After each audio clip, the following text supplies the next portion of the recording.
Yes, reka mbasuze kandi mbifurize kugira ibihe byiza nshuti bakunzi ba Ibendera TV.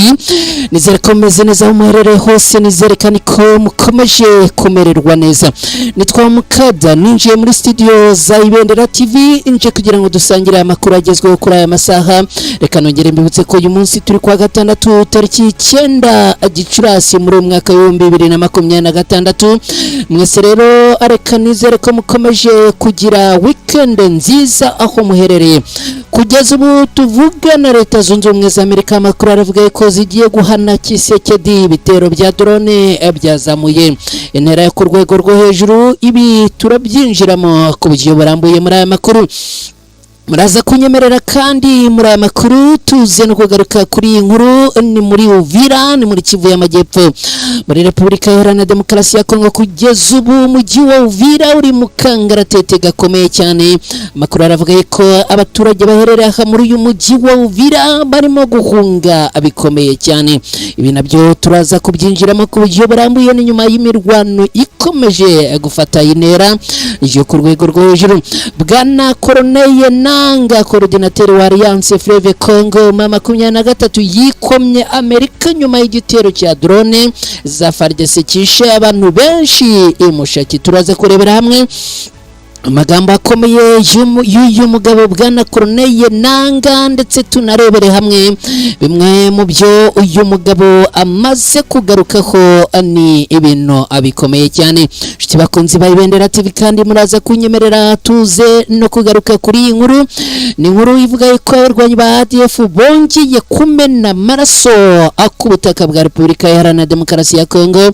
Imibare rero y'abamaze kumenyekana baguye mu gitero cy'aba barwanyi ikomeje kuzamuka umunsi ku munsi. Turaza kurebera hamwe aho ubu abigeze. Nshuti bakunzi ba Ibendera TV kandi muraza no kunyemerera tuze no kurebera hamwe ibivugwa ahangaha. Uranyemerera nkubwire yuko abayobozi bakuru bo mu ishyaka ya Bahati Lukwebo batawe muri yombi bose i Kinshasa mu gihe igitutu cya politiki gikomeje kwiyongera muri iki gihugu cya Repubulika Iharanira Demokarasi ya Kongo.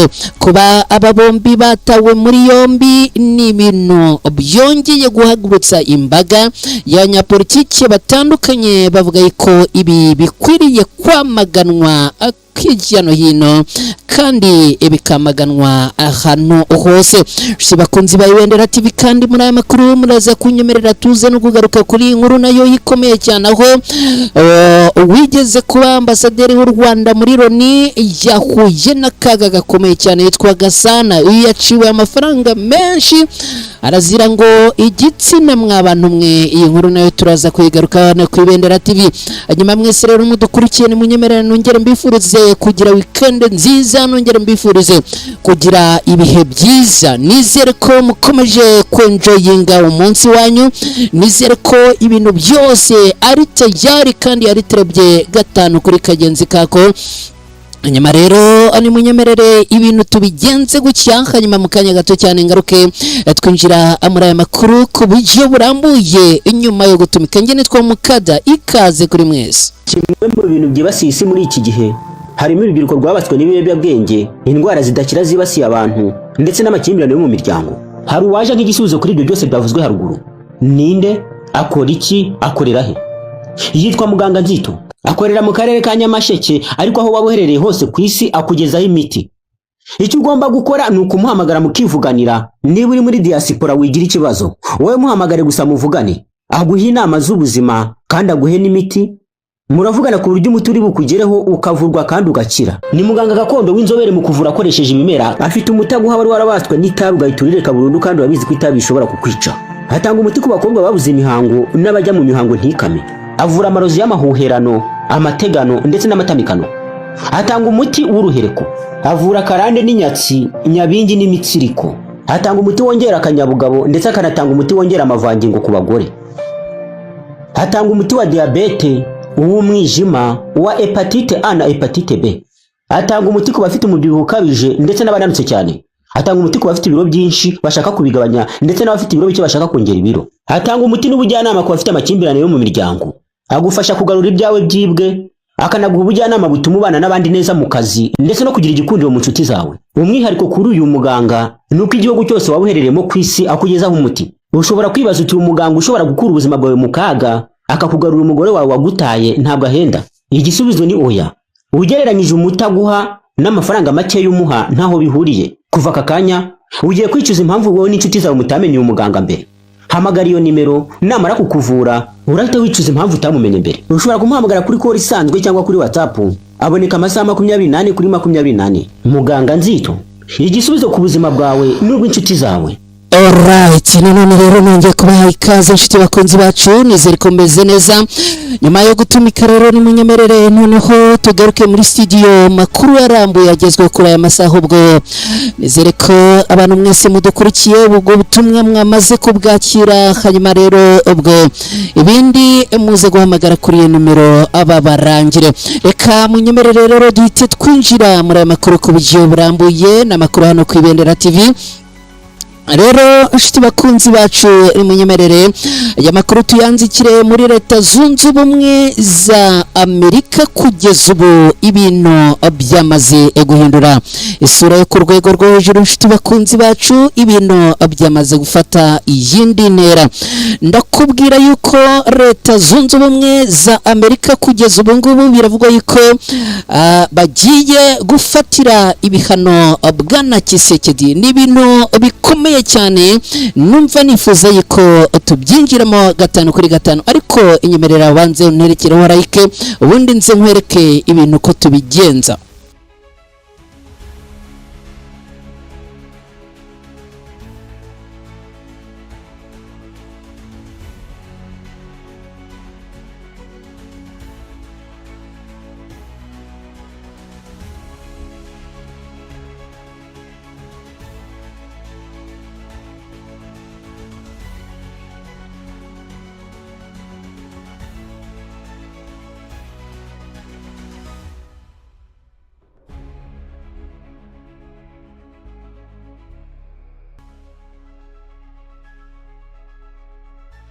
Alright, hanyuma rero twinjiye muri iyi nkuru ku buryo burambuye. Ni munyemerere duhite twanzika twihuse 5 kuri kagenzi kako. N'amakuru akomeye cyane yaturutse i Washington DC muri Leta Zunze Ubumwe za Amerika. Kugeza ubu amakuru aravuga ko Amerika igiye gufatira ibihano Tshisekedi. Ni ibintu biturutse ku bitero bya drone byazamuye umwuka mubi hagati ya Kinshasa n'amahanga, mu gihe intambara ikomeje gukaza umurego mu burasirazuba bwa Repubulika Iharanira Demokarasi ya Kongo. Amakuru n'ibitekerezo byinshi bikomeje gucicikana ku mbuga nkoranyambaga no amabakurikiranira hafi ibirebana na politiki y'akarere. Amakuru akavuga yuko ubutegetsi bwa Perezida Tshisekedi bushobora kuba bugiye kuba mu bibazo bikomeye cyane inyuma y'ibitero bya drone n'ibikorwa bya gisirikare bikomeje kuvugwamo byinshi. Bitero bakomeje kugaba mu bice bituwe n'abaturage muri Repubulika Iharanira Demokarasi ya Kongo.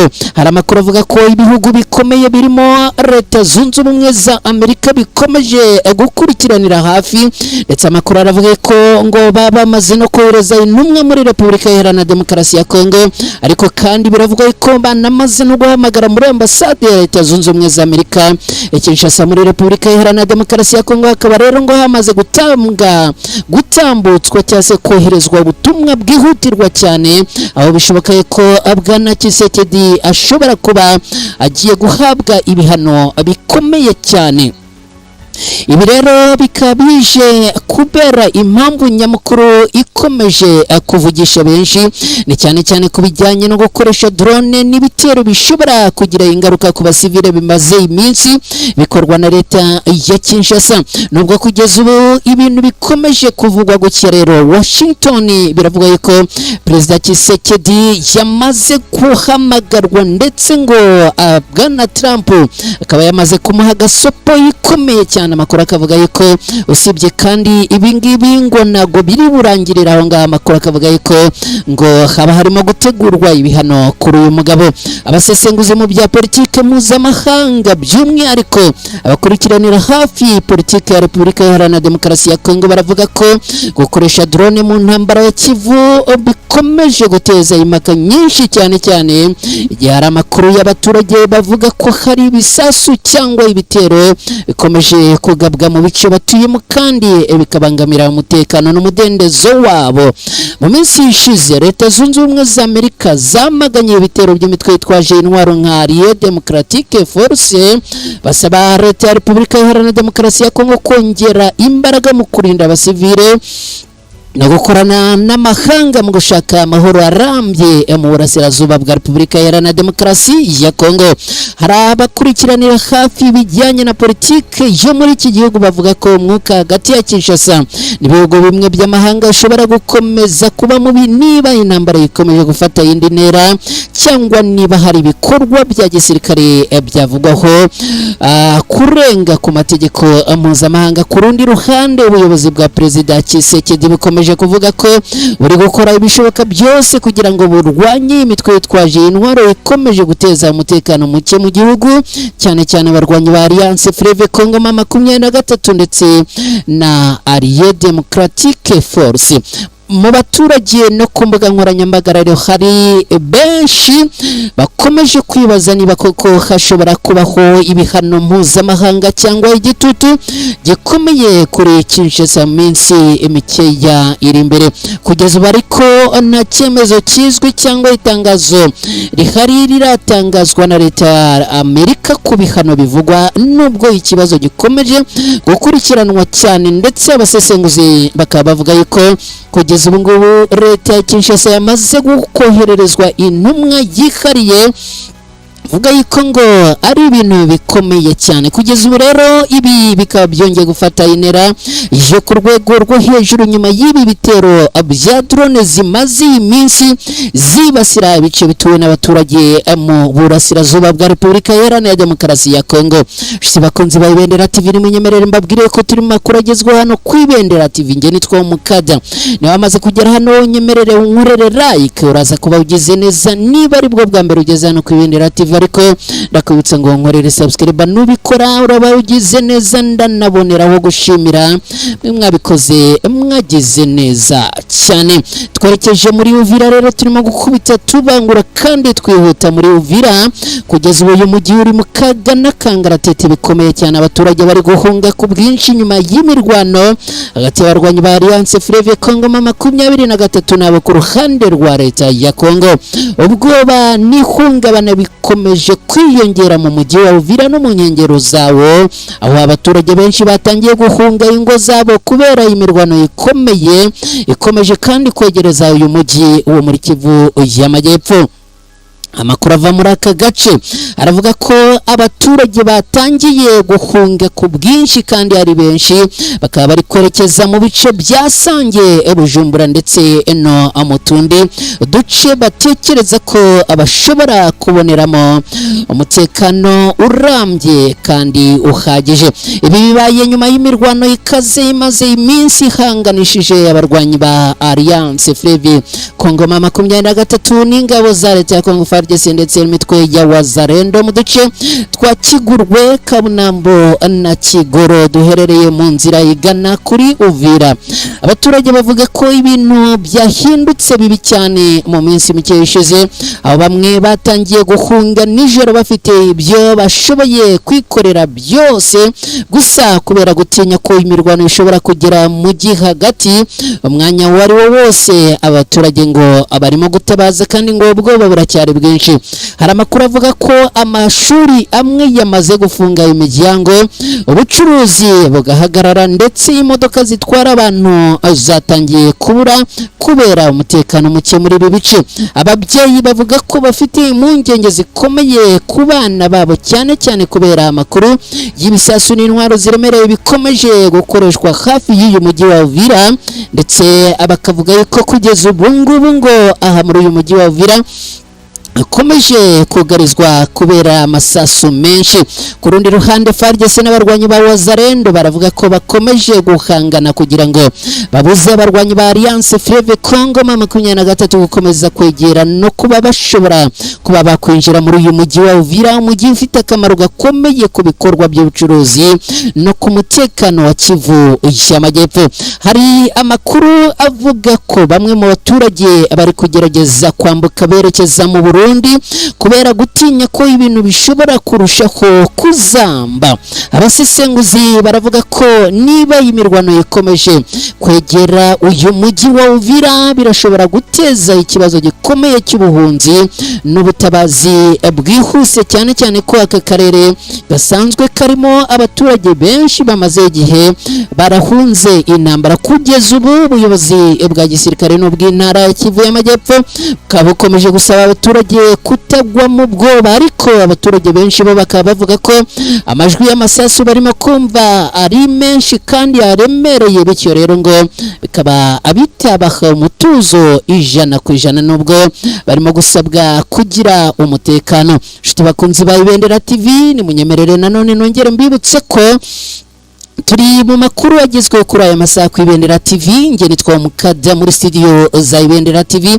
Niba ufite igitekerezo uraza kugitambutsa, nimero yacu ya WhatsApp na akamenyetso ko guteranya 257 nimero ushobora kwitwandikiraho mu gihe wifuza gutambutsa igitekerezo, mu gihe wifuza kugira ubutumwa utanga, mu gihe wifuza gutera inkunga ibikorwa bya Ibendera TV, ariko ni ushaka no kwamamaza ushobora kuyinyuraho katwandikira. Niba wifuza kujya mu rubuga rw'abakunzi ba Ibendera TV na ibwo wabikora, ubundi ugahita utugeraho gatanu kuri kagenzi kako.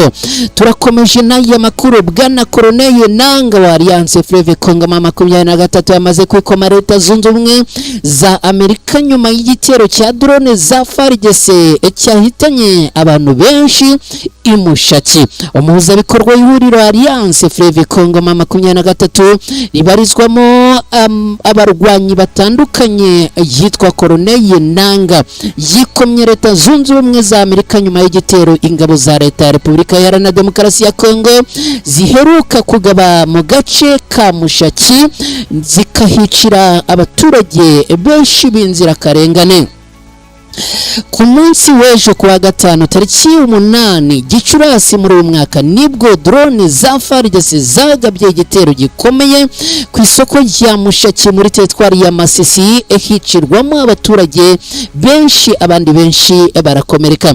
Bwana Colonel Nanga binyujije ku rubuga rwe rwa X yavuze ko abakomeretse bamaze kurenga 30 n'abantu benshi cyane, kandi avuga ko abakomeretse nabo bakomeje kwitabwaho nubwo ngo hari benshi cyane kugeza ubu, kandi yavuze ko umubare w'abahitanwe n'iki gitero nabo ari benshi.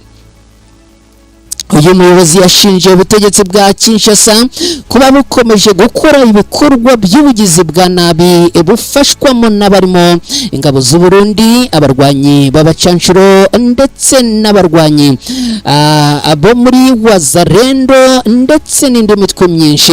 Bagashimangira rero ko ibi bikwiriye kwamaganwa kubera yuko biri kuba bikwiriye kugawa cyane.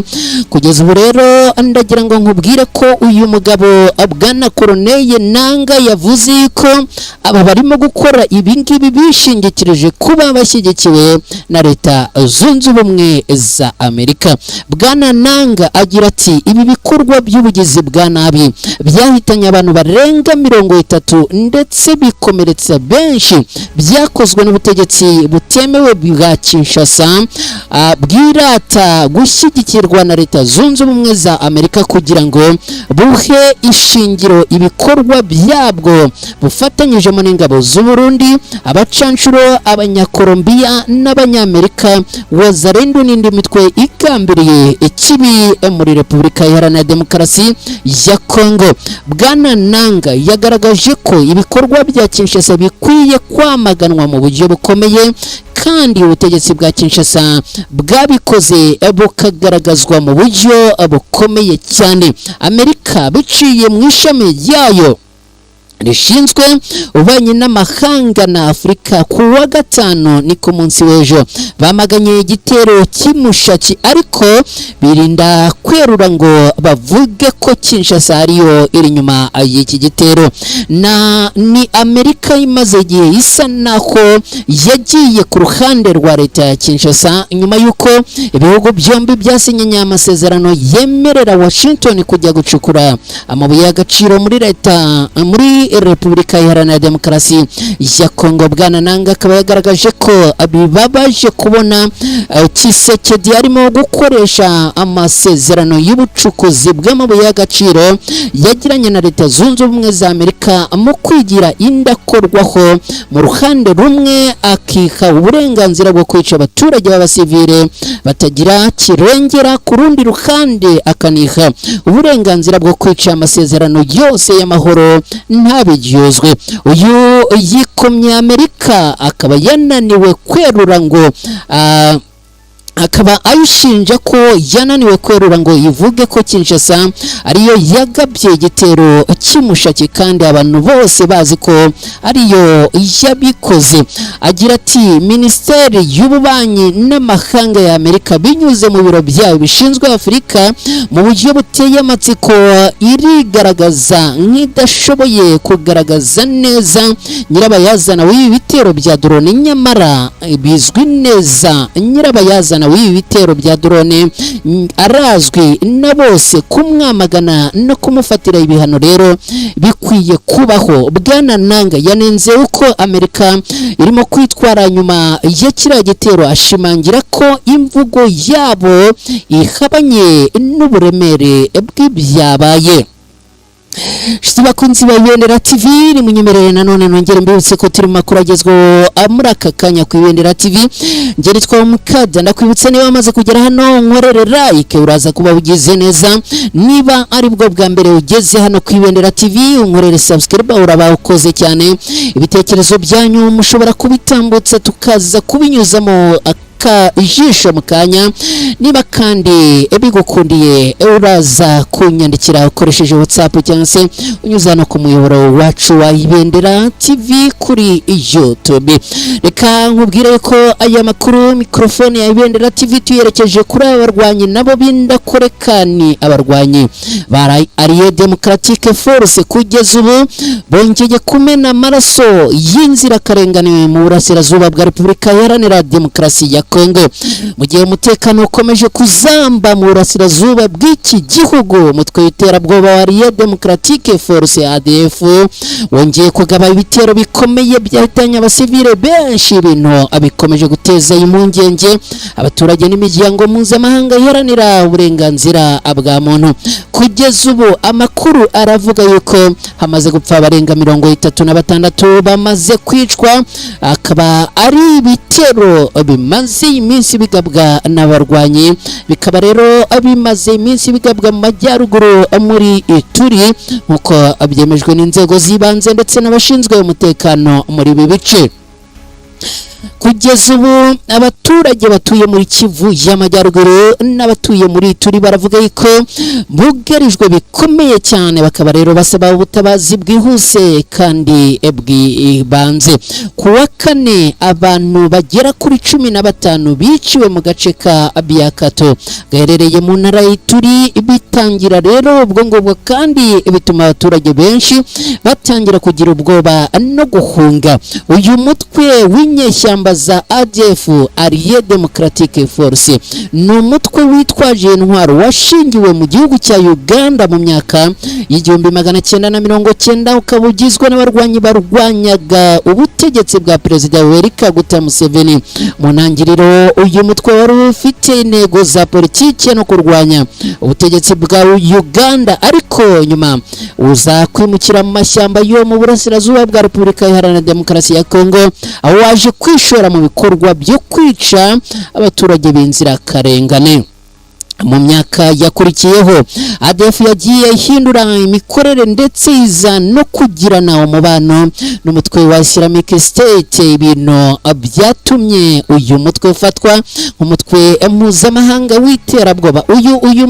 uyu mutwe ukorera cyane mu bice bya Beni, Rubero, Irumu na Mambasa hafi y'imipaka ihuza Uganda na Repubulika Iharanira Demokarasi ya Kongo. Kugeza ubu ADF irashinjwa ibikorwa byinshi by'ubugizi bwa nabi n'ihutaza ry'ikiremwamuntu, bakaba ibi bashinjwa harimo kwica abasivile mu buryo bw'agashinyaguro, gushimuta abaturage, gukoresha abana mu ntambara, gusambanya abagore n'abakobwa ku gahato, gutwika ibice by'abaturage n'ibindi. Uyu mutwe ukaba ushinjwa gushaka guteza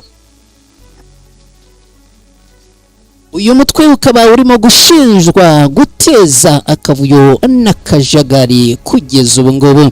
Unyemerere rero nkubwire yuko ibintu bikomeje gufata intera yo ku rwego rwo hejuru. Alright, reka nkubwire yuko rero dukomeje n'aya makuru ku Ibendera TV, ariko mbere yo gukomeza nanone nyemerera nongere nkwibutse ko n'amakuru agezweho kuri aya masaha ku Ibendera TV nawe amaze kugera hano. Ndacyagukeneye, ntugende utankoreye like niba ari ubwa mbere ugeze hano ku Ibendera TV, ntugende utankoreye subscribe. Ndashimira cyane mwe mwabikoze, ndashimira kandi namwe mugiye kubikora. Hanyuma nimunyemerere dukomeje n'aya makuru tunyarukire no muri iyi nkuru. Abayobozi bakuru bo mu ishyaka rya Bahati Lukwebo batawe muri yombi Kinshasa mu gihe gitutu cya politike gikomeje kwiyongera muri Repubulika Iharanira Demokarasi ya Kongo. Urwego rwa politike rukomeje kurangwa n'umwuka mubi hagati y'ubutegetsi n'abatavuga rumwe nabwo, nyuma yaho bamwe mu bayobozi n'abarwanashyaka b'ishyaka AFDCA ya Modeste Bahati Lukwebo batawe muri yombi. Bakaba baratawe muri yombi ku munsi w'ejo kuwa gatanu tariki 8 Gicurasi muri uyu mwaka Kinshasa ku murwa mukuru wa Repubulika Iharanira Demokarasi ya Kongo. Aya makuru yateje impaka n'impungenge mu banyapolitike ndetse no mu bakurikiranira hafi ubuzima bwa politiki ya Repubulika Iharanira Demokarasi ya Kongo, cyane cyane mu gihe igihugu gikomeje guhura n'ibibazo bikomeye by'umutekano muke, intambara mu burasirazuba ndetse no kutizerana gukomeje kwiyongera hagati inzego za leta n'abatavuga rumwe n'ubutegetsi bw'iki gihugu. Abatawe muri yombi bafatiwe mu cyambu cya bici Ngobira hazwi cyane ku nk'inzira ihuza Kinshasa na Brazzaville, ubwo bari bamaze kugaruka bavuye muri Repubulika ya Kongo Brazzaville. Mu bafashwe harimo Hirere Kasusa Kikobya, umwe mu bayobozi bakuru b'iri shyaka, akaba na Vice President w'iri shyaka ku rwego rw'igihugu ndetse akaba anayobora inama y'ubutegetsi y'ikigo cya INERA gishinzwe ubushakashatsi mu by'ubuhinzi muri Repubulika Iharanira Demokarasi ya Kongo. Harimo kandi Maître Jean-Claude Pukuta Kuwara warushinzwe kwakira abo bayobozi hamwe n'abarwanashyaka bane barimo Yvonne Yangana Valeri Irunga. Amakuru aturuka hafi muri iri shyaka aravuga ko aba bantu bahise bajyanwa ku cyicaro cy'urwego rw'ubutasi bwa gisirikare cya Repubulika Iharanira Demokarasi ya Kongo ruzwi nka DEMIAP, rumaze igihe rushinjwa kugira uruhare mu ifungwa n'itotezwa ry'abanyapolitike n'abakekwaho kutavuga rumwe n'ubutegetsi bwa Kinshasa. Kugeza ubu impamvu nyamukuru yitabwa muri yombi ry'abanyapolitike ntiratangazwa ku mugaragaro n'inzego z'umutekano cyangwa ubutegetsi bwa Repubulika Iharanira Demokarasi ya Kongo. Ibintu byakomeje guteza urujijo ndetse n'impaka muri rubanda no mu mashyaka ya politike. Nshuti bakunzi ba Ibendera TV, rero ibintu bikaba bikomeje gufata intera yo ku rwego rwo hejuru. Nimunyemerere twerekeze muri ya nkuru igaruka ku Rwanda. Ni inkuru nayo yakomeje kuvugwa hirya hirya no hino. Ni munyemerere rero nayo tuyinjiremo, ariko nongera kukwibutsa ko ibitekerezo byawe bihawe ikaze. Reka nkubwire yuko uwitwa Gasana yigeze kuba ambasaderi w'u Rwanda muri Loni. Ubu rero ibimuvugwaho ni inkuru itari nziza habe n'akana gatoya. Urukiko rw'i Manhattan muri Leta Zunze Ubumwe za Amerika ku munsi w'ejo bundi kuwa kane tariki 7 Gicurasi muri uyu mwaka rwahamije Eugene Richard Gasana wahoze ari ambasaderi w'u Rwanda mu muryango w'abibumbye icyaha cyo gukora ihohotera rishingiye ku gitsina umukobwa wamureze rumucaye indishyi z'amadolari y'Amerika miliyoni 5 narenga miliyari 7 z'amafaranga y'u Rwanda. Mu mwaka wa 2019 Gasana yari yarezwe n'umukobwa wari ufite imyaka 21 ubwo icyaha cyakorwaga wimenyerezaga umwuga muri ambasade y'u Rwanda. Inteko iburanisha yemeje ko uregwa yafashe ku ngufu uwamureze ategekwa kwishyura ariya mafaranga ikigo gitanga ubufasha n'ubujyanama mu by'amategeko cya Liston Abramson cyunganiraga mu mategeko wahohotewe cyasobanuye ko uru rubanza rwari rumaze imyaka myinshi kandi ko wakorewe icyaha yagaragaje imbaraga n'umuhate byo guharanira ubutabera nubwo hari ingaruka nyinshi yagizweho n'ibikorwa bibi yamukoreye. Bavuze ko usibye ingaruka zihohoterwa yakorewe uruhande rwa Gasana rwagerageje kwangiza isura ye no gutera ubwoba abatanga buhamya. Liston Abramson yagize iti nta mwanzuro wakuraho ingaruka yahuye nazo, ariko uyu mwanzuro uratanga ubutumwa bukomeye bugira uko abantu bakomeye bakuriye kujya bakurikiranwa nabo bagahanwa. Gasana yashinjwaga gufata ku ngufu umunyarwandakazi wari ufite imyaka 21 ubwo ibyo byabaga. Uwo mukobwa yakoraga nk'uwimenyerezaga umwuga muri Loni ubwo Gasana yarahagarariye u Rwanda ari na perezida w'akanama Karoni gashinzwe umutekano. Mu mwaka wa 2014 nibwo iryo ryabaye. Impapuro z'ikirego cy'uyu mukobwa zabonywe na The New York Post zivuga ko Gasana bwa mbere yamutumiye muri Millennium Hilton Hotel in New York muri Leta Zunze Ubumwe za Amerika no muri One UN Plaza kugira ngo basangire, ndetse akaza kumusaba ko bazamukana mu cyumba cyasaga nk'igikorerwamo inama gusa akaza gusanga kirimo igitanda.